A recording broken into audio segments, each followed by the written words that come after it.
5040. A commercial pilot who gives flight instruction in lighter-than-air category aircraft must keep a record of such instruction for a period of A. 1 year, B. 2 years, C. 3 years.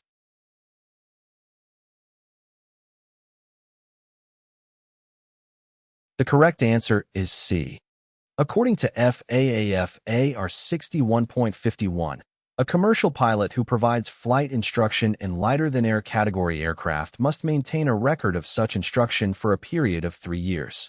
The record should include details such as aircraft make and model, date of instruction, student pilot's name, type of instruction, and instructor's signature.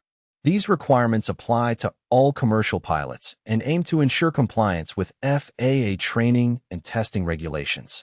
Pilots may keep more comprehensive records if desired. 5041. What is the maximum amount of flight instruction an authorized instructor may give in any 24 consecutive hours? A. 4 hours, B. 6 hours, C. 8 hours.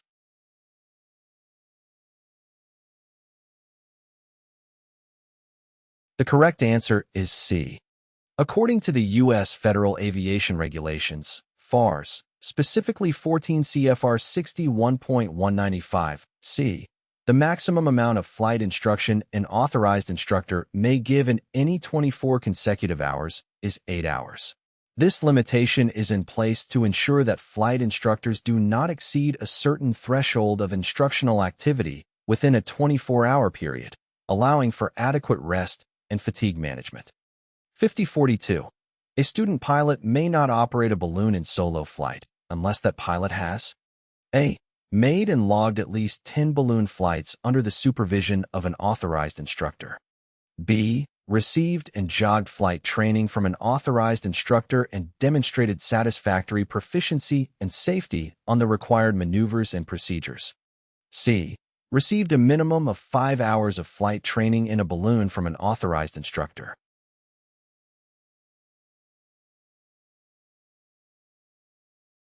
The correct answer is B.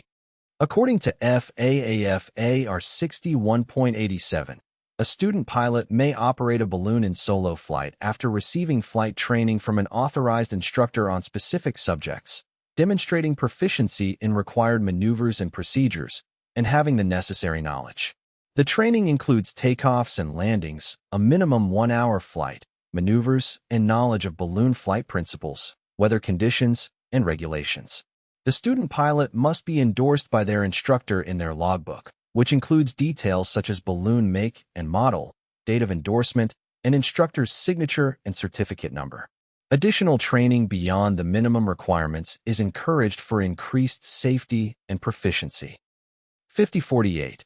Which person is directly responsible for the pre-launch briefing of passengers for a balloon flight? A. Crew chief, B. Safety officer, C. Pilot in command.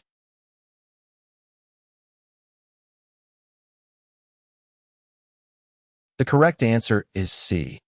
The pilot in command, PIC, is responsible for conducting the pre-launch briefing for passengers on a balloon flight. The briefing covers topics such as weather conditions, pre-flight inspection, emergency procedures, and the passenger's role in ensuring a safe flight. The PIC answers any passenger questions and ensures that all safety procedures are understood.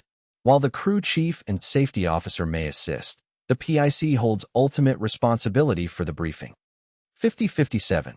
The use of certain portable electronic devices is prohibited on airships that are being operated under A. IFR, B. VFR, C. DVFR.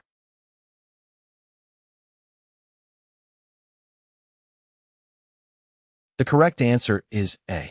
The use of certain portable electronic devices, PEDs, is prohibited on aircraft operating under Instrument Flight Rules, IFR, due to potential interference with navigation and communication systems.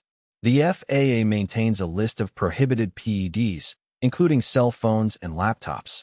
Exceptions include essential safety devices for pilots and PEDs incapable of emitting radio waves for passengers. The FAA is continuously assessing PED safety, and VFR and DVFR flights have fewer restrictions. Caution is advised when using PEDs in flight.